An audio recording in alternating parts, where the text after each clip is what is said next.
बिस्मिल्लाहिर्रहमानिर्रहीम। अस्सलाम वालेकुम ख़वातीन व हज़रात। मंडे मॉर्निंग है, आपको पता है कि हमेशा कोई मंडे की मोटिवेशन की बात से हम अपने प्रोग्राम को शुरू करते हैं। और जब मोटिवेशन की बात करें तो डॉक्टर अब्दुल कदीर ख़ान से बड़ी मोटिवेशन क्या होगी हमारे लिए। एक renowned nuclear scientist, national icon, जो कल अपने खालिक हकीकी से जा मिले। अल्लाह ताला आपके दर्जात बुलंद फरमाए, आपको जन्नतुल फिरदौस में आला तरीन मुकाम अता फरमाए, आमीन। और आपकी फैमिली को, आपके घर वालों को हम सब की तरफ से at A+ entertainment and public news की तरफ से कंडोलेंसेस। एक इतनी बड़ी शख्सियत को खोना बहुत बड़ा लॉस है हमारे नेशन के लिए। डॉक्टर अब्दुल कदीर ख़ान, जिन्हें मोहसिन पाकिस्तान भी कहा जाता है, आपके एफ़र्ट्स की वजह से, आपकी काविश की वजह से आज इनकी वजह से पाकिस्तान का शुमार जो है वो दुनिया के ताकतवर तरीन ममालिक में होता है। आपकी पैदाइश हुई 1 अप्रैल 1936 में। 10 अक्टूबर 2021 को आप हमसे जुदा हुए। आपको खराजे तहसीन दिया गया, एज ए नेशनल हीरो आपको बेरी किया गया फुल स्टेट ऑनर्स के साथ। बहुत बहुत बड़ी बात है व्यूअर्स। देखें, ज़िंदगी में बहुत से अच्छे बुरे वक्त हर नेशन के ऊपर आते हैं, लेकिन जिस वक्त डॉक्टर साहब ने अपना मतलब ये एक बहुत बड़ा, एक मैं कहूँगी कारनामा किया, एक हमारे मुल्क को एक एटमी पावर बनने के लेवल पे लेके आए, कि वो वक्त था जब पाकिस्तान बहुत मेजर अनसर्टेनिटी से गुजर रहा था। अब व्यूअर्स, एटमी पावर बनने का मतलब ये नहीं है कि हम जाके, या न्यूक्लियर पावर बनने का मतलब ये नहीं है कि हम जाके किसी और मुल्क के ऊपर बम गिरा देंगे। ना तो पाकिस्तान की ये फ़िलॉसफी है और ना ही हम इस किस्म के लोग हैं। लेकिन कभी कभी जब आपके ऊपर प्रेशर डाला जा रहा होता है कि हम देख लेंगे, हम ये कर देंगे, हम तुम लोगों के ऊपर एटॉमिक बॉम्ब गिरा देंगे, तो फिर अपने आप को प्रोटेक्ट करने के लिए, अपने आप को महफूज करने के लिए ये स्टेप्स उठाए जाते हैं। व्यूअर्स, हम वो जो कहते हैं ना कि हमारा नाम जो है वो उन ममालिक के साथ अब शुमार किया जाता है जो ममालिक शायद हमें किसी वैल्यू या किसी लेवल का समझते भी नहीं थे, और इसका क्रेडिट डॉक्टर साहब को ही जाता है। डॉक्टर अब्दुल कदीर ख़ान के बारे में स्कूल्स, कॉलेजेस, पाकिस्तान में यूनिवर्सिटीज़ के लेवल पे भी पढ़ाया जाता है। आपकी रिसर्च देखें, जो आपने हमें इस लेवल पे लेके आए, अब हमारा शुमार दुनिया के ताकतवर तरीन ममालिक में शुमार होता है, वो तो अपनी जगह है। लेकिन उसके अलावा भी जो आपकी साइंस की तरफ कॉन्ट्रीब्यूशंस हैं, उनको हम इग्नोर नहीं कर सकते। एक ब्रिलियंट पर्सनैलिटी और एक ऐसे शख्स जिन्होंने पाकिस्तान का नाम रोशन करने के लिए, पाकिस्तान के लिए बहुत एफ़र्ट्स और बहुत काविश की। और व्यूअर्स, हमें एटमी पावर, न्यूक्लियर पावर बनाने के लिए जो आपका एक एफ़र्ट था, उसकी वजह से आपने अपने आप को भी मेजरली एट रिस्क डाला। आपके ऊपर बहुत ज़्यादा डेथ थ्रेट्स आपको दी गई, लोगों ने आपको अटैक किया। बहुत से लोगों का ओपिनियन था कि ये नहीं होना चाहिए था, बहुत से लोग सपोर्ट में थे। बड़ी मेजर कंट्रोवर्सी से आप गुजरे, लेकिन being a great man and a national hero, आपने अपना जो मिशन है उससे नहीं हटे। और जब आपने हमें इस लेवल पे पहुंचा दिया कि हम अब एक सिक्योर मुल्क हैं। व्यूअर्स, पता है होता क्या है कि अनफॉर्चुनेटली ये जो एक अंग्रेज़ी की टर्म है बुली करना, ममालिक भी कभी कभी एक दूसरे को बुली करते हैं कि हम तो सुपर पावर हैं, हम तो न्यूक्लियर पावर है, हम तो एटॉमिक पावर हैं, हम तो कुछ भी कर सकते हैं। और पाकिस्तान जैसे मुल्क जो अभी एक सर्टेन लेवल पे पहुंच रहे हैं, जिनको हम पुरानी टर्म है बट थर्ड वर्ल्ड कंट्री जिनको कहा जाता है, हम अभी मेहनत करके अपने आप को एक सर्टेन लेवल पे पहुंचा रहे थे, ऊपर से हमारे ऊपर थ्रेट्स आ रही थी। तो डॉक्टर साहब ने ये जो एक बहुत बड़ा काम किया, हमें एज अ नेशन सिक्योर किया, इसके लिए हम आई थिंक हम हमारी अगली 50-100 जनरेशंस भी अगर शुक्र अदा करें और शुक्रिया उनका अदा करने की कोशिश करें तो नहीं कर सकते। लेकिन ये ज़रूर हम कर सकते हैं कि अब क्योंकि आप हमारे साथ नहीं हैं, उनको खराज तहसीन पेश करें, उनको रिस्पेक्ट दें, उनको रिगार्ड दें, उनके बारे में बात करें। जिस तरह एक हीरो को दफनाया जाता है, उस तरह नेशनल हीरो के लेवल पे आपको दफनाया गया विद फुल नेशनल ऑनर्स। बहुत बहुत बड़ी बात है। इमरान खान साहब, हमारे प्राइम मिनिस्टर साहब ने ये एक अनाउंसमेंट की और फिर हमारा फ्लैग जो है वो हाफ मास्ट के ऊपर लहराया। ये भी एक बहुत बड़ी बात है। सो व्यूअर्स, मैं आपसे यही रिक्वेस्ट करूँगी कि डॉक्टर अब्दुल कदीर खान के लिए दुआ कीजिएगा कि अल्लाह ताला उनको दर्जात बुलंद फरमाए, उनको करवट जो है सुकून मिले। और व्यूअर्स, और उनके लिए, उनकी फैमिली के लिए दुआ करें कि उनके लिए आसानियाँ पैदा करें, क्योंकि व्यूअर्स, आप कितने भी बड़े हीरो या स्टार हो, नेशनल आइकॉन हो, at the end of the day आपके जो फैमिली के साथ ताल्लुकात होते हैं वो आपकी फैमिली के साथ ताल्लुकात होते हैं। और जब भी कोई शख्स इस दुनिया से जाता है तो सबसे ज़्यादा जो एक दुख होता है, अफसोस होता है, जो एक कर्ब से लोग गुजरते हैं, वो होते हैं फैमिली मेम्बर्स। तो मैं आपसे रिक्वेस्ट करूंगी कि उनकी फैमिली के लिए भी दुआ करें, उनके दर्जात भी बुलंद हों, इसके लिए भी दुआ करें। और याद रखिएगा कि ये हमारे मुल्क के एक नेशनल हीरो हैं। आज के दिन सिर्फ नहीं बल्कि आगे जाके भी हमें इनके बारे में बात करनी चाहिए, डिस्कस करना चाहिए, उनकी कॉन्ट्रीब्यूशंस की बात करनी चाहिए, क्योंकि उनकी कॉन्ट्रीब्यूशन सिर्फ हमें एक एटमी पावर या न्यूक्लियर पावर बनाने की नहीं है। आपने बहुत कुछ किया है और उनके ऊपर भी बात करनी चाहिए। तो हमने सोचा कि आज प्रोग्राम की शुरुआत डॉक्टर अब्दुल कदीर खान से रिलेटेड करेंगे। और अब ब्रेक की तरफ चलते हैं। ब्रेक के बाद जब वापस आएंगे तो ज़रा नॉर्मल रूटीन की तरफ आ जाएंगे। मिलते हैं ब्रेक के बाद।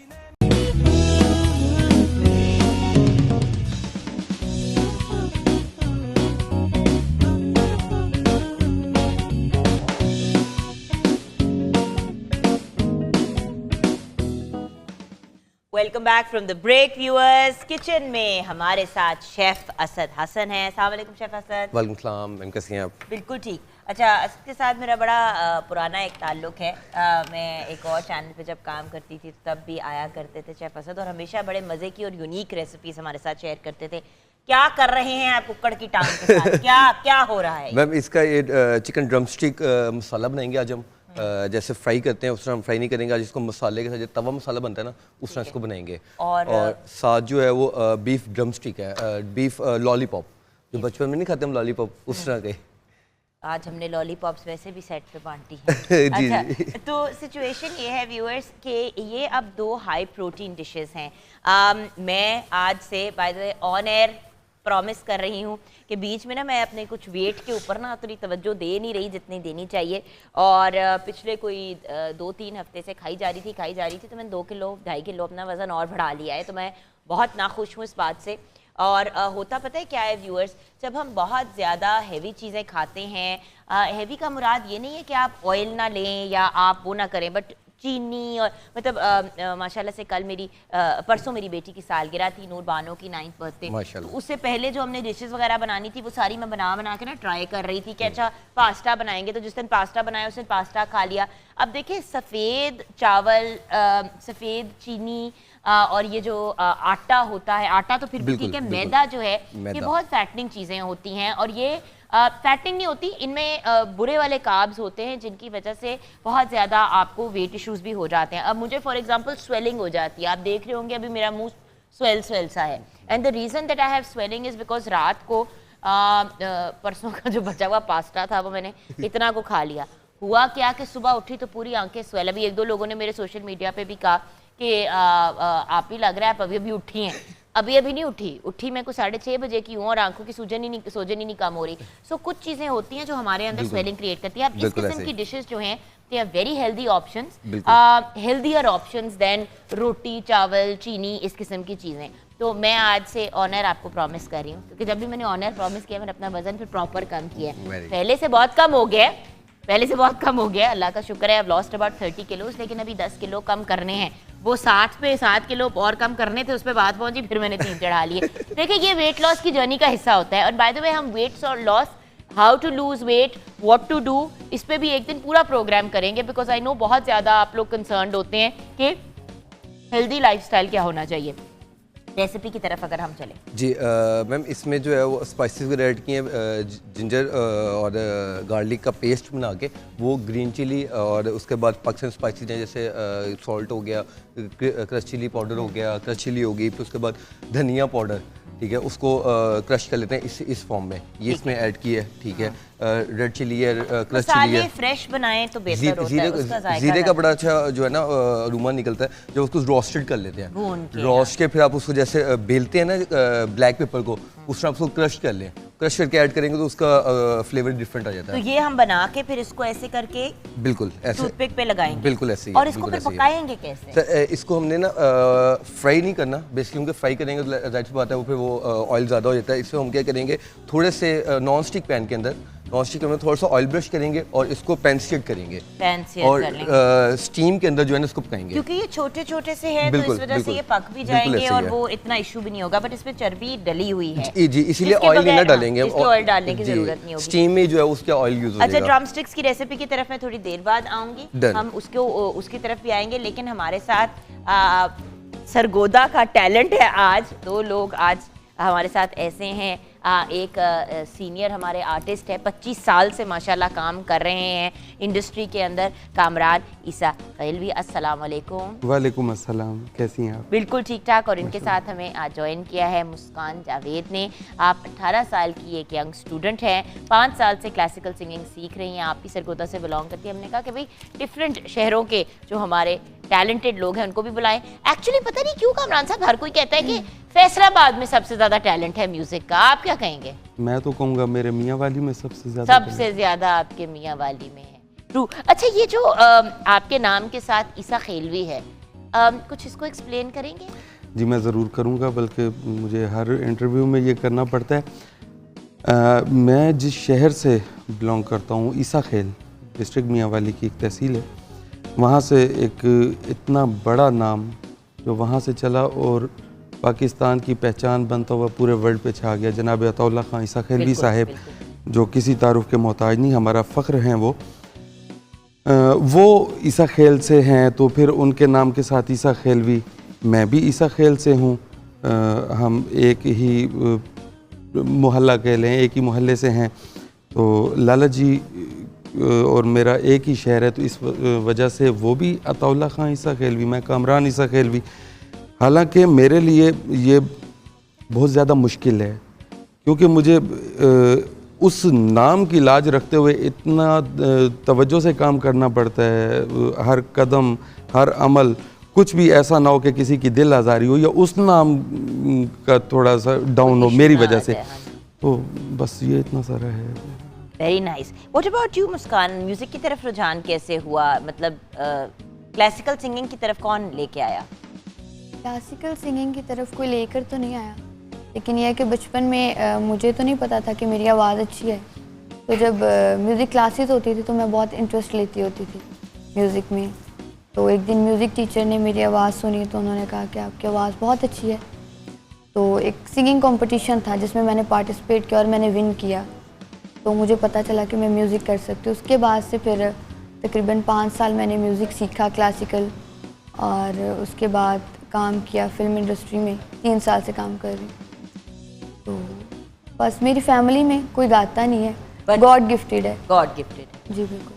कामरान साहब, कोई फैमिली में कोई म्यूजिक का चलता आ रहा हो सिलसिला? नहीं, ऐसा कुछ भी नहीं है। एक ज़मींदार आपकी कहानी अगर हम डिस्कस करें तो कहाँ से शुरू हुई कहानी?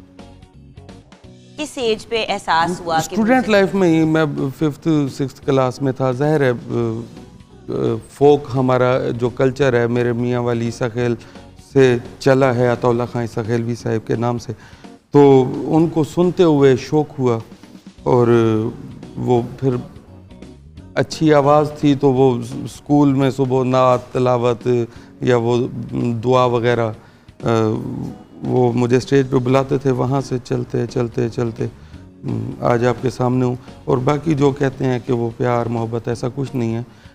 ऐन मुमकिन है हालात की तलखी हो कोई, हर कोई इश्क का मारा तो नहीं होता ना। क्या बात है, थैंक यू। क्या बात है, माशाल्लाह, वाह। बात तो सच है, लेकिन शायद बात भी थोड़ी रुसवाई की है।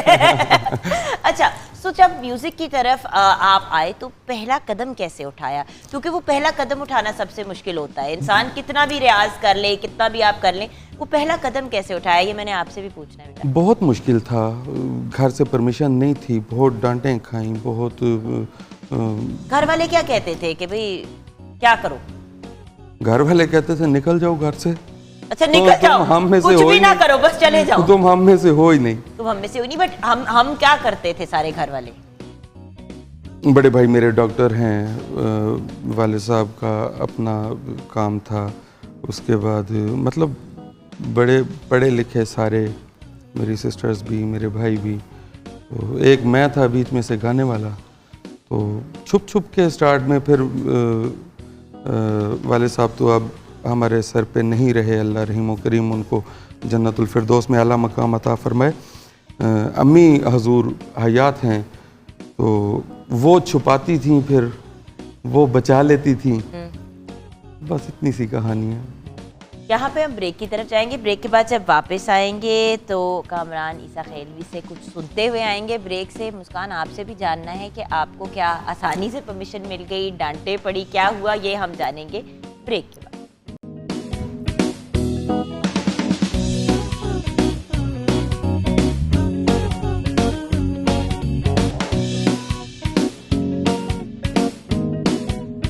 क्या खूबसूरत लोकगीत आपने सुनाया कामरान भाई, कुछ इसके बारे में बताएंगे? किसकी कॉम्पोजिशन, क्या किसने लिखा? ये मेरे ईसा खेल से ही हैं शायर जिन्होंने लिखा है, और मेरे साथ साथ हिजरत करके वो भी सरगोदा सेटल्ड हैं, गुलजार खान खटक, उनका लिखा हुआ था। तो हमारे वहाँ मियाँ वाली के ही कुछ मौसीकार थे जिन्होंने इसकी धुन बनाई, ट्यून बनाई, और उसके बाद आपके लाहौर ने इसको रिकॉर्ड किया बड़े अच्छे अच्छा, आपने स्टूडियो में। लाहौर में भी मेरे ख्याल से 2 साल गुजारे हैं। तकरीबन 3 साल। तकरीबन जी। टॉर्चर से गुजरे आप। बताइए वो क्या था? मतलब लोग कहते हैं कि लाहौर में आ जाएं तो पता नहीं रात को सोएंगे सुबह आप स्टार होंगे, ऐसा कुछ भी नहीं है। कतअन ऐसा कुछ नहीं है। आपने अपनी मेहनत से ही स्टार बना। हाँ, एक तो अल्लाह का हुक्म हो जाए तो बात डेफिनेटली। ये है कि देखिए कामरान भाई, अल्लाह का शुक्र है आपको बहुत बहुत बहुत ज़्यादा लोग पूछते हैं, बुलाते हैं। सरगोदा और मतलब इन एरियाज़ में तो बहुत ज़्यादा आपको जो शौकीन हैं लोकगीत के, फोक सॉन्ग्स के, वो आपको बुलाते हैं, और आपका अल्लाह का शुक्र है बड़ा अच्छा सिलसिला चल रहा है। जी। वो सब कुछ छोड़ के लाहौर शिफ्ट होना, कि मेन स्ट्रीम मीडिया का हिस्सा बन जाएं।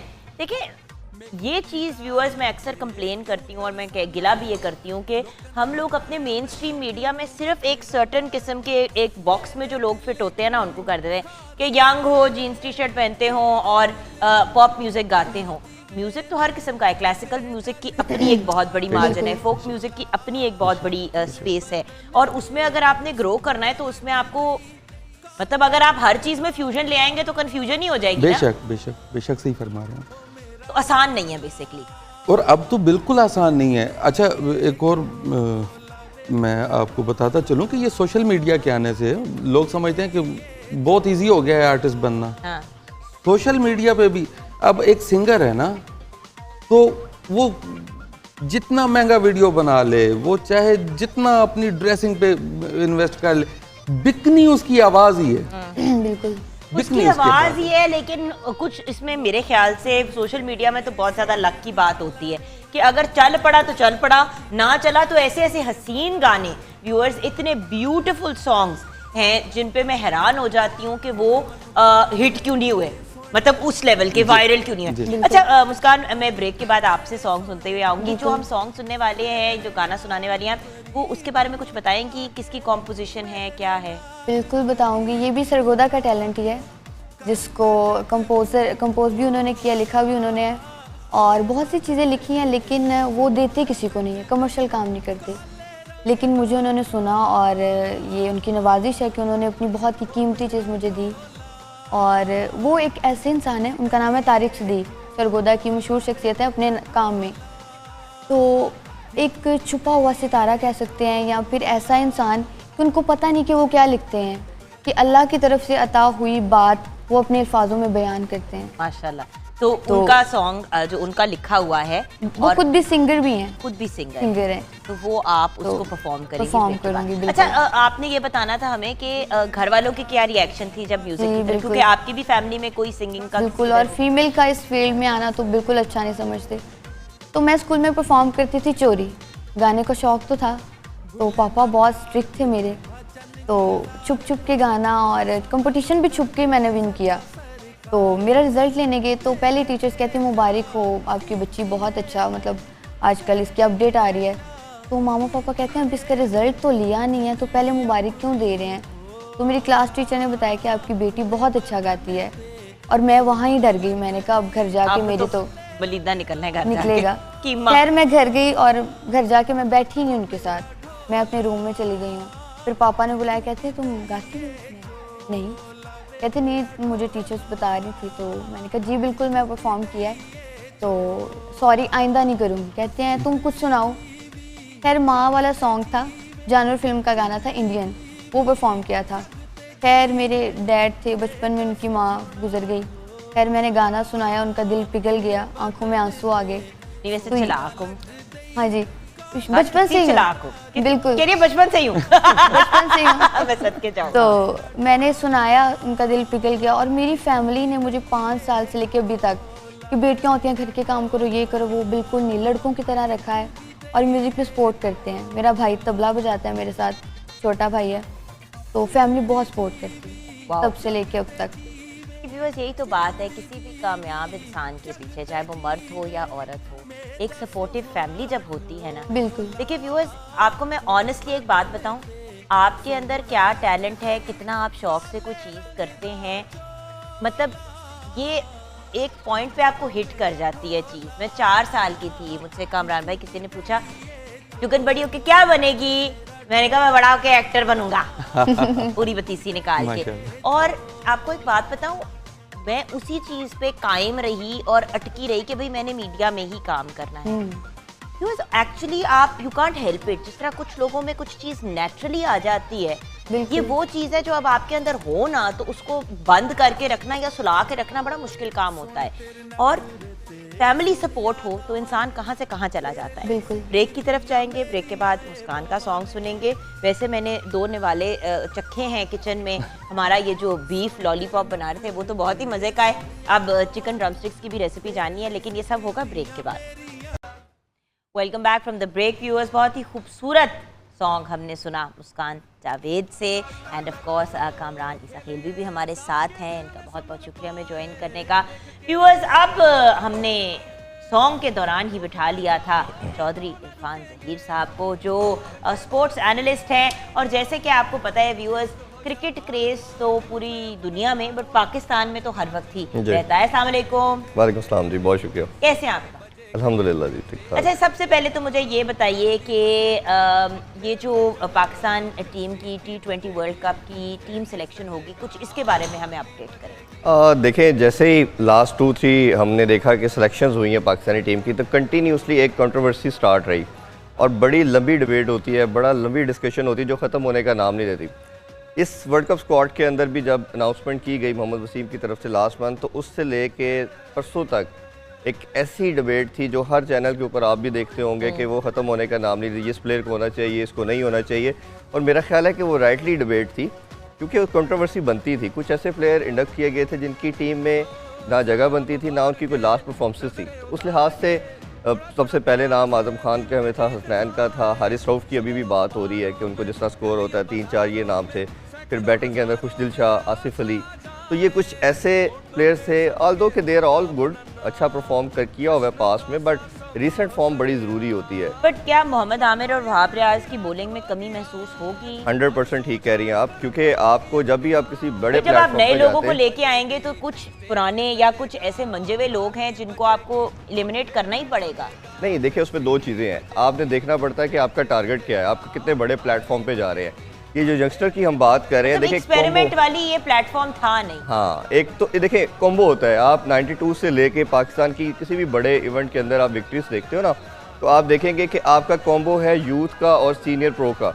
कभी ऐसा नहीं है कि सारे ही आप यंगस्टर डाल दें, कभी ऐसा नहीं हो सकता कि सारे ही आप पुराने डाल दें। तो आपको दोनों तरह का कॉम्बो रखना होता है। जहाँ आपके पास यंगस्टर बॉलिंग के अंदर शहीन शाह अफरीदी थे, हसन अली थे, साथ मोहम्मद आमिर या वहाब रियाज में से कोई ज़रूर होना चाहिए था।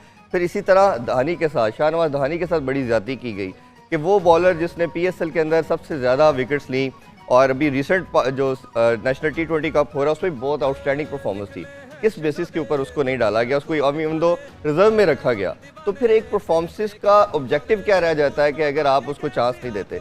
ये एक बड़ी ज्यादती है कि एक लड़के के लिए प्लेटफॉर्म यही है ना जी, वो परफॉर्म करेगा और फिर टीम में आएगा। But then what about Shoaib Malik and Sarfaraz Ahmed की मिल्क में शमूलियत, टीम में जो शमूलियत है उसके बारे में आपका क्या ओपिनियन? देखिए मोहम्मद वसीम से तो मैंने खुद क्वेश्चन किया था जब टीम अनाउंस हुई थी कि शोएब मलिक की इंडक्शन मिडिल ऑर्डर में होनी चाहिए। लास्ट 2 ईयर से हमारा मिडिल ऑर्डर बहुत ज़्यादा क्लैप्स कर रहा है कि हमने देखा कि एकदम वाइट बॉल के अंदर T20 और ODI के अंदर हम बहुत बुरी तरह क्लैप्स कर रहे थे। तो हम शोएब मलिक की हम पहले बात कर लेते हैं। शोएब मलिक का हमने देखा कि रोल एशियन पिचेस के अंदर बहुत अच्छा है। जैसे ही वो जाते हैं फॉरेन टूर के अंदर, लेट्स सपोज इंग्लैंड में हम बात कर लें, ऑस्ट्रेलिया में कर लें, न्यूजीलैंड में जब बॉल सीम और स्विंग करती है, उधर शोएब मलिक हमेशा फंसते हैं जब बॉल ज़्यादा बाउंस पे आता है। क्यों फंसते हैं? What's the problem? ये बड़ी एक लंबी डिबेट है। कई ऐसे प्लेयर हमने पास में भी बड़े बड़े लेजेंड्स देखे कि जो बहुत ज़्यादा खेलते थे, इन पिचेस पे अच्छा परफॉर्म नहीं करते थे, एशियन कंडीशन को कस्टमाइज आप समझ लें कि वो ज़्यादा अच्छा समझते थे, बॉल निचले बाउंस पे आता वो ज़रा इजीली खेल पाते हैं। बहुत कम पाकिस्तानी हिस्ट्री के अंदर मैं अगर नाम लेना चाहूँ तो शायद 2-3 बैट्समैन निकलेंगे जब से 60-70 साल से क्रिकेट हो रही है, हर लेवल पे हर जगह पे, हर कंट्री में जाके परफॉर्म किया। हमारे पास सबसे पहले नाम हमेशा इंजमामुल हक का आता है, जुएन मियांदाद का आता है, और या अब बाबर आजम की हम बात कर रहे हैं। ये कुछ 3-4 नाम ऐसे मिलेंगे जिन्होंने हर बड़े जगह यूनिक हैं। जी, जो यूनिक है, जो हर तरह की कंडीशन में स्कोर कर लेते हैं। बट ये कुछ पाकिस्तानी नहीं है। ओवरऑल इंडिया की भी बात कर लें, इंडिया में भी तेंदुलकर या आपके कोहली है जिसने हर कंडीशन में स्कोर किया, तो बाकी बहुत कम प्लेयर। अच्छा, for talk about India, then पहला मैच इंडिया के साथ है, क्या होगा? देखिए अभी जब चैंपियन ट्रॉफी भी मुझे बता दो ताकि मैं बाद में फोन करके कहूं कि हेलो। चैंपियन ट्रॉफी की बात करें तो उसकी जो व्यूवरशिप थी वो फीफा वर्ल्ड कप के फाइनल से ज़्यादा थी। तो आप इन दोनों से बड़ा गेम या कंपटीशन तो आप देख नहीं सकते। तो ये एक तो क्रिकेट के लिए, अवाम के लिए, क्योंकि सेकंड रिलीजन है हमारे पाकिस्तान में भी, और it same likewise in India as well, कि वो बहुत ज़्यादा इसकी फॉलोइंग है। नेशनल स्पोर्ट हमारी हॉकी है। हाँ, वो उस पर ज़्यादा शो कर लेंगे उस पर क्या होता जा रहा है। तो एक तो उसकी हाइप बहुत ज़्यादा है। अच्छा, अब हमने अगर इंडिया को हराना है तो हमारे पास इम्पैक्ट प्लेयर होने चाहिए। इम्पैक्ट प्लेयर खोला जाता है क्रिकेट के अंदर वो कि जो गेम चेंजर होते हैं। गेम चेंजर अभी आपके पास जो बैटिंग के अंदर मैं बात करूँ तो सिर्फ आपके पास 2 हैं जो इंस्टेंट गेम चेंज कर सकते हैं। एक आपके पास फ़खर आपने ऐड किया है और एक हैदर अली इंडक्शन की है, क्योंकि इन दोनों के अलावा बाकी सारे अच्छे हैं, ये नहीं किसी से कह सकते। बट आपके इम्पैक्ट प्लेयर होता है कि वो अगर खड़ा हो गया, जैसे शायद अफरीदी की हम बात करते थे पास में, तो वो सिंगल हैंडली गेम अवेल कर देता है दूसरी टीम से। तो मेरा ख्याल है अगर पाकिस्तान ने भारत को शिकस्त देनी है तो इन 2 प्लेयर्स में से किसी एक का क्लिक होना लाजमी। Who are your favorite teams T20? Obviously Pakistan तो चले छोड़ देना, पाकिस्तान को छोड़ दे, पाकिस्तान को मैं कह रही हूँ। अदरवाइज हुआ योर फेवरेट? अच्छा, उसमें सबसे यूनिक जो चीज़ मुझे नज़र आती है वो वेस्ट इंडीज़ की है। वो अब 4 साल उनके प्लेयर्स डिफरेंट कंट्रीज़ के अंदर जाके लीग खेलते हैं, पैसा कमाते हैं, जैसे वर्ल्ड कप होता है यूनाइट हो जाते हैं, और उनकी पूरी टीम का एक ही स्टाइल है, वो हिटिंग है, और वो 2 दफ़ा के चैंपियन बन गए। हमने देखा टेस्ट में वो 8वें-9वें नंबर पे हैं, ODI के अंदर भी वो ऑलमोस्ट इसी रैंकिंग पे खड़े हैं। बट T20 के अंदर मोस्ट लीथल टीम जो है वो जाके हमारे पास जो आती है वो वेस्ट इंडीज़ है। तो वेस्ट इंडीज़ को आप किसी तरह भी रूल आउट नहीं कर सकते। वो एक ऐसी टीम है जो किसी डे भी सरप्राइज़ कर सकती है। तो ऐसा करते हैं, अभी आपके पास कुछ और लम्हे मेरे ख्याल से हैं बाकी मेरे पास, और मेरे पास सवाल भी काफ़ी हैं। हम ब्रेक की तरफ जाएंगे। ब्रेक के बाद ज़रा कुछ और आपसे मैंने इन्फॉर्मेशन लेनी है, ताकि अगर मुझसे कोई पूछे, एक बात में इस काविश का सिर्फ एक ही रीज़न है कि इरफान साहब आए, मुझे गाइड करें, ताकि अगर कोई मेरे से फ़ोन करके कोई सवाल पूछ ले गलती से क्रिकेट से रिलेटेड, तो मैं बहुत ज़्यादा अक्लमंद होने का मुजाहरा करूँ इनके अल्फाज से। छोटी सी ब्रेक के बाद वापस। अच्छा, ज़रा सॉन्ग फिर से लगाए ना। Welcome back viewers. ये ज़रा हमारे शेफ़ को देखें, सबसे ज़्यादा एक्साइटमेंट हमारे शेफ़ को है अभी क्रिकेट की। अच्छा, कबाब तो रेडी हो गए हैं हमारे, kebabs on a stick. Yes ma'am, thank you so much. Beef lollipop, बहुत बहुत शुक्रिया। इन लोगों को भी देना है या ये मेरे लिए? नहीं, सबके लिए है। इनको भी खिलाना है? मैं खा लेती हूँ ना। Thank you so much, absolutely delicious. Thank you Asad भाई, थैंक यू, क्या बात है। अच्छा, खा भी रहे हैं तो बात भी कर लेते हैं। बहुत ही मजे के हैं असद भाई। Thank you ma'am. कामरान भाई, हमने आपसे भी सॉन्ग सुनना है, ये ना हो कि आप नहीं गला ही आपका बंद हो जाए। लेकिन सॉन्ग की तरफ जाने से पहले कुछ एक दो सवाल मेरे जहन में रह गए थे। इरफान, मुझे ये बताइए कि आप पिचेस की बात कर रहे थे, तो यूएई की पिच कैसे रहेगी बॉलिंग के पॉइंट ऑफ व्यू से? देखें, जिस तरह मैंने हम शोएब मलिक की बात कर रहे थे, तो स्पिनिंग ट्रैक होते हैं मोस्ट लाइकली। और एक चीज़ और भी है, इधर आप बहुत बड़ा टोटल देख नहीं सकते क्योंकि बॉल जो है मोस्टली डबल पेस के साथ आती है। कई पिचेस के ऊपर हम देखेंगे कि बॉल थोड़ा रुक के आती है, तो इसमें बैट्समैन की टेक्निक भी बहुत मैटर करेगी कि किसकी टेक्निक सॉलिड है, क्योंकि आपको थोड़ा सा कस्टमाइज़ होना पड़ेगा इन कंडीशंस के साथ। और पाकिस्तान को एडवांटेज ये है, पाकिस्तान और इंडिया दोनों कंट्रीज़ को, इंडिया के पास भी एडवांटेज ये है कि अभी वो रिसेंटली IPL उधर खेल रहे हैं और हमारे लड़के भी 4-5 साल 6 साल से पहले अपनी होम सीरीज़ उधर खेलते रहे और अभी भी काफ़ी फ्रीक्वेंट उधर जाके क्रिकेट खेलते हैं। तो मेरा ख्याल है कि ये दो कंट्रीज़ को उस लिहाज से काफ़ी ज़्यादा एडवांटेज है। तीसरी जो टीम मैंने वेस्ट इंडीज़ का बोला, वो भी उनकी भी सम हाउ सिमिलर पिचेज़ है पाकिस्तानी और यूएई की कंडीशन के लिहाज से, और उनके प्लेयर तो हर जगह ही खेल लेते हैं जब वो खेलने पे आते हैं। तो मेरा ख्याल है कि ये प्योरली अगर आप इसको वन वर्ड में समराइज़ करें तो यही होगा कि स्पिनिंग ट्रैक्स होंगे, सारे स्पिनिंग ट्रैक्स होंगे। अच्छा, ये बताइए कि रमीज़ राजा साहब को एज बतौर चेयरमैन क्या स्पेशल इंतजाम करने पड़ेंगे?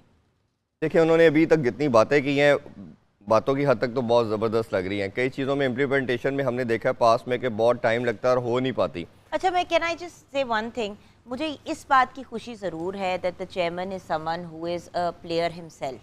देखिए, जब तक आप खुद नहीं खेलते आपको मसाइल का नहीं पता चलता।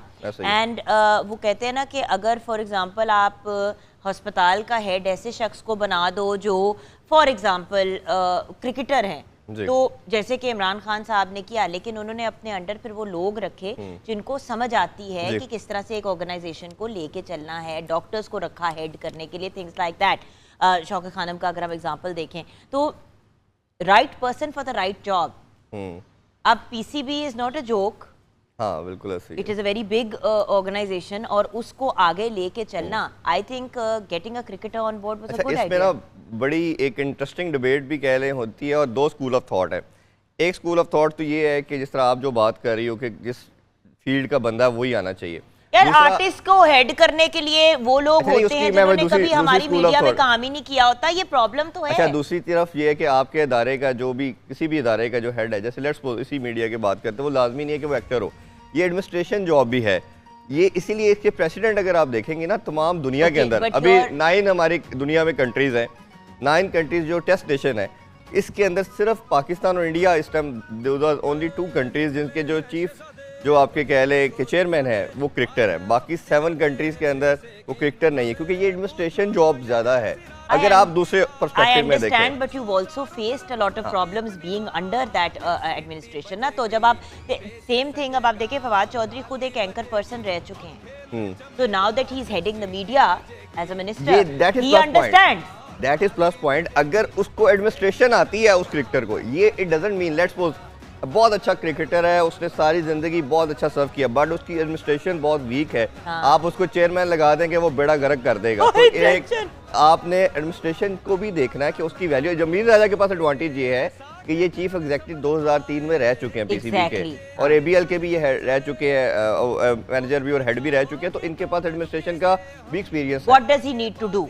आपके ख्याल से क्या इंतजामात करने हैं कि फिर बाद में ऑस्ट्रेलिया, इंग्लैंड ये लोग आए फिर यहाँ पे खेलने? अच्छा, दो इसमें एक इन्होंने पहली प्रेस कॉन्फ्रेंस में और लास्ट भी इन्होंने बात की, क्लब क्रिकेट को, स्कूल क्रिकेट को रिवाइव करें, ये बहुत अच्छा इकदाम है। मेरे ख्याल में इसको बड़े पहले हो जाना चाहिए, ये अच्छी चीज़ है। दूसरी जो इनका फोकस अब है इंटरनेशनल क्रिकेट के लिहाज से, जैसे न्यूजीलैंड 11th आवर पे मैच छोड़ के चला गया, पूरे दुनिया के अंदर पाकिस्तान को जो डेंट पहुंचा, उसके ऊपर स्टांस बड़ा अच्छा था। ICC पे भी गए, मेरा मानना ये था आपको इंटरनेशनल कोर्ट ऑफ जस्टिस में भी जाना चाहिए, बट अभी रिसेंटली 2 दिन पहले की न्यूज़ आ चुकी है न्यूजीलैंड बोर्ड की जानिब से, उन्होंने कह दिया कि we are willing to come again. तो ये बहुत बड़ी न्यूज़ है। इंग्लैंड के चेयरमैन इंग्लैंड में रिजाइन कर दिया। यस, ये सोशल मीडिया का दौर है।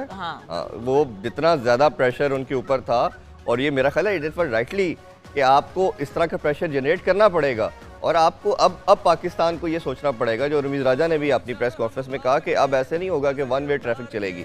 अगर हम आपको कुछ दे रहे हैं, क्योंकि Pakistan was the only country जिसने सबसे पहले इंग्लैंड में जाके क्रिकेट खेली कोविड के अंदर, जब आप लोग घरों से नहीं निकलते थे, तो हम इंग्लैंड में तो आपको पता है किस लेवल की पीक थी, तो हमारी नेशन गई, जब हम सपोर्ट करते हैं तो फिर वापस भी हमें सपोर्ट है। अच्छा, फाइनली क्लोजिंग में आप क्या कहेंगे हमारे व्यूअर्स? देखें, व्यूवर्स को तो यही है कि सपोर्ट करें अपनी टीम को, रिगार्डलेस कि अब कौन सा प्लेयर होना चाहिए, कौन सा नहीं होना चाहिए, और प्लेयर्स को भी मेरा ख्याल है कि पूरे दिल जिगरे के साथ खेलना चाहिए, फेयरलेस क्रिकेट खेलनी चाहिए। अगर आप किसी भी काम के अंदर अपने अंदर केयरनेस ले आते हो, फेयर एलिमेंट ले आते हो, तो वो आपको फिर हिंट करती है, वो फिर डेंट भी करती है और आपकी परफॉर्मेंस को भी अंडरमाइन करती है। तो ये सबसे बड़ा मैसेज है कि और उर्मीद राजा ने भी, मुझे पता चला है कि टीम को 2 दिन पहले जो मीटिंग हुई है, कल भी इवन उन्होंने मीटिंग की है टीम के साथ, यही मैसेज दिया है कि आपके ऊपर कोई प्रेशर नहीं है, आप फेयरलेस क्रिकेट खेलें, हम आपको सपोर्ट करेंगे। क्या बात है, awesome, thank you so much for joining us today. थोड़ा हम आपको भी एंटरटेन करें, कामरान भाई कुछ गुनगुना दें तो क्या ही बात होगी। मैं सबसे पहले तो ये बताता चलूं कि रात को मैं कॉन्सर्ट में था, अभी तक सोया नहीं हूँ। नहीं, मैंने ये एक्सक्यूज नहीं आपका सुनना, तो ये मैं सुनने ही नहीं वाले। इस खूबसूरत चैनल A+ के जितने देखने वाले हैं, मेरे जितने चाहने वाले हैं, मैं सबको बताता चलूँ, जुगन मेरी बहनों की जैसी है, हमारा 5-6 साल से बहुत खूबसूरत ताल्लुक़ है। तो इनका हुक्म, हमारे प्रोड्यूसर का हुक्म, मेरी सारी आंखों पे इरफान भाई जी। और ये मेरे जितने खान साहब हैं, मुस्कान हमारा बहुत अच्छा बच्चा है, इसने बहुत अच्छा गाया। आपसे, आप सबसे सुनने वाले, आप सबसे माजरत और इजाज़त।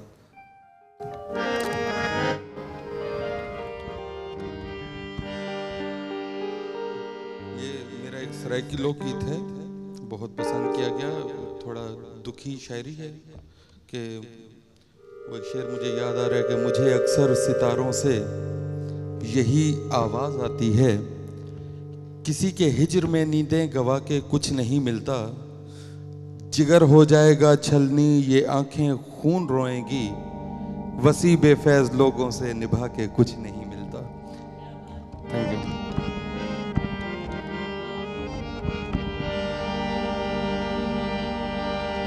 बेआसरा कर के छोड़ गए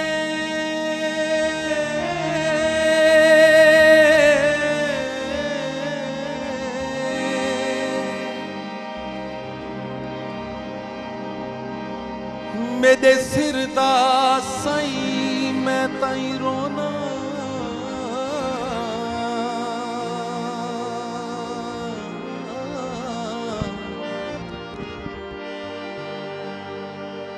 तेरे दम नाल मेरे सिर ते हन बहु घाटियां छाई, मैं ताई रोना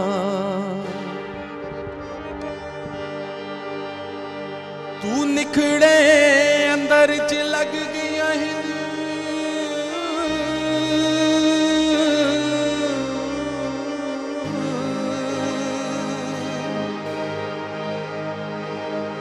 बहु डाढ़ियां भाई, मैं ताई रोना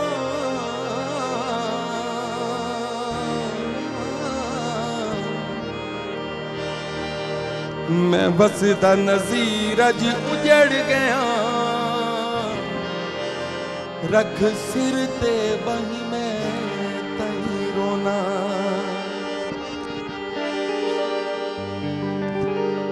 सजना दे दुख वंडी दे,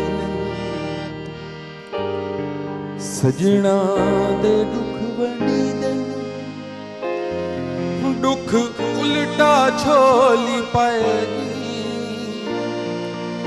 सुखी के दे बस दे हासे उमरा ते रोग लाएनी, सजना दे दुख बनी दे, सजना दे दुख बनी दे, दुख उल्टा झोली पाएनी, सुखी के दे बस दे हासे उमरा ते रोग लाएनी, सजना दे दुख बनी दे।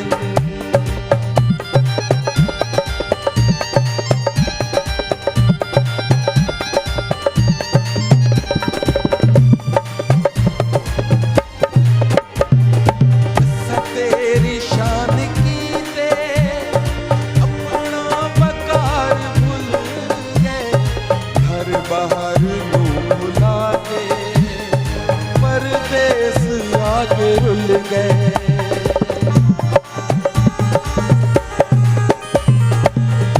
तेरी शान की ते अपना बकार भूल गए, घर बाहर भुला के परदेस आके रुल गए, दौलत दा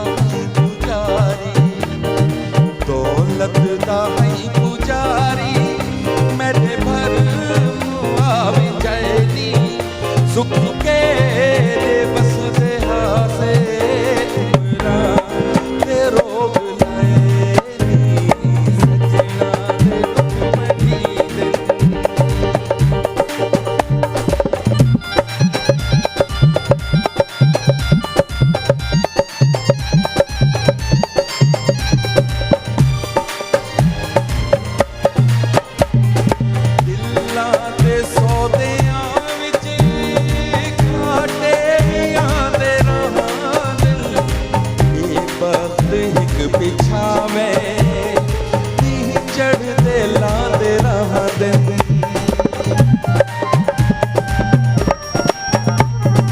दिलां दे सौदियां विच घाटे भी आंदे रहां दिन ये वक्त हिक पिछावे नी चढ़दे लांदे रहां दिन सावन से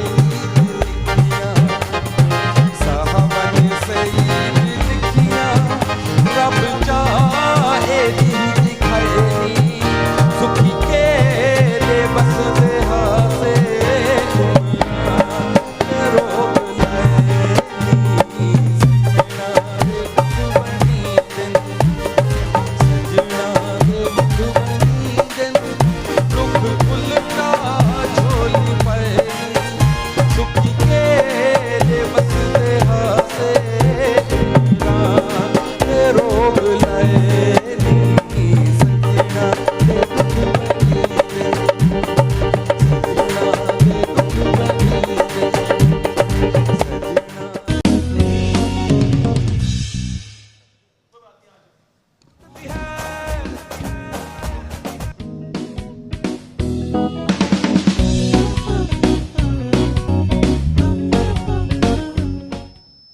जी हाँ व्यूअर्स, वेलकम बैक। ये कुकड़ी के साथ आपने क्या किया है? इसको हमने बनाया है, ये है तवा स्टाइल में जैसे पीस बनते हैं ना, उस तरह ये ड्रमस्टिक मसाला है।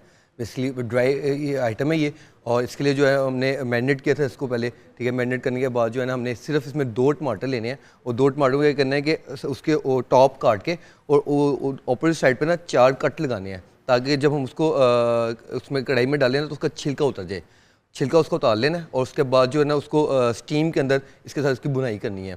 और मसाले में जो है वो सॉल्ट वगैरह पाकिस्तानी स्पाइसेस जो हैं वो डालकर एंड पर हल्की सी दही का मसाला दे के और उसका हमने ड्राई मसाला इसका रेडी करना है हमने। अमेजिंग। अच्छा, बाय द वे दोनों जो डिशेज हैं, ये वाली भी और ये वाली भी, ये हाई प्रोटीन के ज़ुमरे में आती हैं। जो लोग कीटो कर रहे हैं ये उनको भी सूट करेगा, और अगर आप साउथ पीस डाइट या एटकिंस डाइट कर रही हैं तो दोनों में ये सूटेबल रहेगा। सो बोथ ऑफ दिस, ठीक है। अब यहाँ पे जब ये बातें हो रही हैं तो बर्थडे की मैंने आपसे बात करनी है। Thank you so much chef Asad, आपका बहुत बहुत शुक्रिया क्विक, झटपट और मज़े की रेसिपीज शेयर करने का। व्यूअर्स, नूर बानो की बर्थडे थी 2 दिन पहले, 9 अक्टूबर को मेरी बेटी की। She turned a year old, माशाल्लाह, अल्लाह का बड़ा करम है। सबसे पहले तो सबका बहुत शुक्रिया अदा करना चाहूँगी। सोशल मीडिया पे आप लोगों ने बहुत सी दुआएं दी। मेरे इंस्टाग्राम पे बाय द वे और भी तस्वीरें लगी हैं। ये तो कुछ तस्वीरें हैं नूर बानो की, सैयदा नूर बानो नकवी मेरी बेटी के। And she turned a year old, like I said. बहुत छोटी सी मुख्तसर सी बर्थडे की थी। मैंने अरेंजमेंट काफ़ी ज़्यादा की थी क्योंकि ऑब्वियसली बेटी और ऊपर से पहली सालगिरह, तो बेटियां तो वैसे ही बहुत एक्स्ट्रा प्यारी होती हैं। बेटे भी प्यारे होते हैं लेकिन बेटियां एक्स्ट्रा प्यारी होती हैं। और अल्लाह ताला सबकी बेटियों को और बेटों को अपने हिफ्ज़ो अमान में रखे, उनको सेहत वाली, अच्छी किस्मत वाली, लंबी ज़िंदगी अता फ़रमाए, आमीन। और सबसे बड़ी बात ये जो मैंने अपनी बेटी को भी एक दुआ दी परसों, वो ये है कि इस दुनिया में अगर कुछ भी बन सकती हो ना बेटा, सबसे पहले सबसे ज़रूरी चीज़ ये है कि बी काइंड, लोगों का एहसास अपने दिल में रखो और एक अच्छा इंसान बनो। यही मेरी दुआ है अपनी बेटी के लिए और सबके बच्चों के लिए कि हम कुछ भी बन जाएं, करोड़ों अरबों कमा लें, कुछ भी हमारे पास आ जाए, लेकिन जो एक दिल में एहसास होता है, लोगों के लिए मोहब्बत होती है, काइंडनेस होती है, उसका दामन नहीं छोड़ना। So you can check my other updates up on social media as well. Jugan Kazim के नाम से मेरे इंस्टाग्राम पेज पे आप जाके चेकआउट कर सकते हैं। और अब क्योंकि प्रोग्राम की कंक्लूजन की तरफ आ रहे हैं तो हमारे सीनियर स्टार एंड और जूनियर स्टार दोनों का बहुत बहुत शुक्रिया आने का। कामरान भाई, आपको तो मैंने तंग करते रहना है और आपको भी मैडम मुस्कान भी तंग करती रहूँगी। जाते जाते क्योंकि अब हम अपने प्रोग्राम को कंक्लूड कर रहे हैं, तो मुस्कान क्या सुनाओगे? मतलब 25 इयर्स ऑफ एक्सपीरियंस के सामने जब 5 इयर्स ऑफ एक्सपीरियंस परफॉर्म करता है तो डर तो लग रहा होगा थोड़ा सा? बिल्कुल डर लगता है। तो मैं अभी परफॉर्म करने लगी, मेरे आने वाला गाना है न्यू, तो ये गाना मैं जुगन आपी को डेडिकेट करूँगी क्योंकि शुरू से मेरी फेवरेट पर्सनैलिटी रही हैं आप, तो ये गाना स्पेशली आपके लिए। और तबले पे आपके भाई हैं, राइट? जी बिल्कुल, तबले पे मेरा छोटा भाई। उसका नाम भी बता दो। मेरे भाई का नाम है हारिस जावेद और 2 साल छोटा है मुझसे, और हम दोनों ने म्यूज़िक का स्टार्ट इकट्ठे ही लिया था, शागिर्दी भी इकट्ठी की थी। वाह।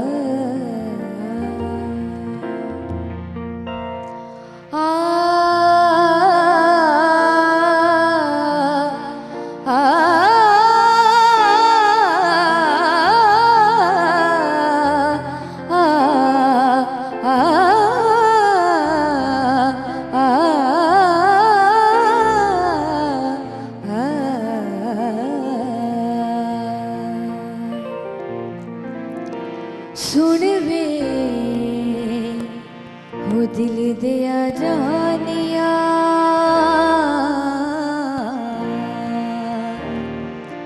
सुन वे ओ दिल दिया जानिया। ये गाना गाने से पहले एक और बात बताना चाहूँगी कि इस गाने को उन्हीं ने लिखा है जिन्होंने मेरा पहला सॉन्ग लिखा है, तारिक सदीक, और कंपोज भी उन्होंने किया है। सुन वे ओ दिल दिया जानिया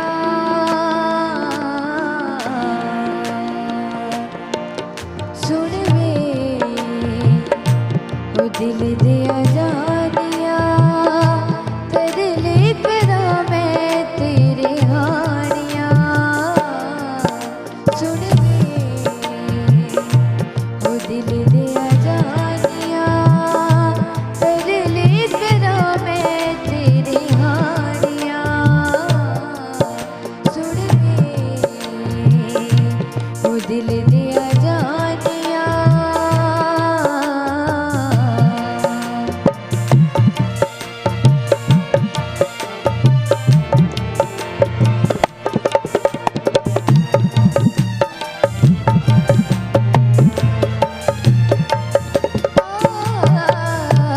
छड़ गयो मैनू तू इश्क बाजार में हर वेले रहिंदा मैनू तेरा इंतजार है।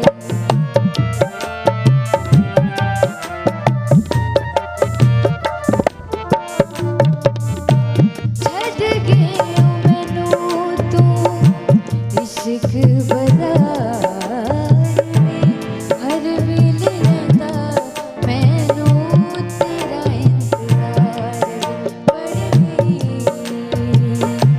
मैं जगदा हासा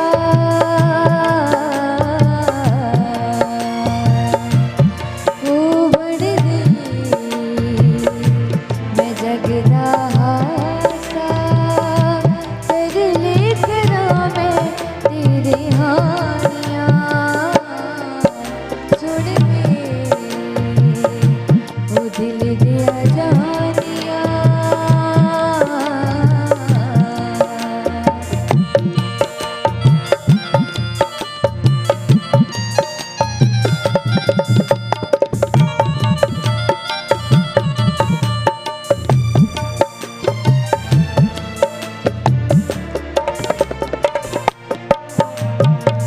परदेस गयो परदेस होया ते तेरिया नित वतनावल लोड़ा कमली करके छड़ गयो माया ते बैठी कख गलियां दे रोला मन तावी मनिया ने दर दर जाके रब कोलों तैनू मंगा हथ जा जाके।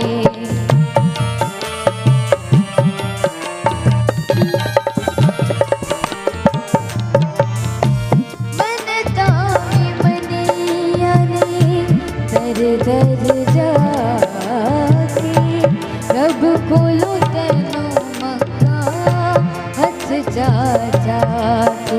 आजा बिकर मेहरबानिया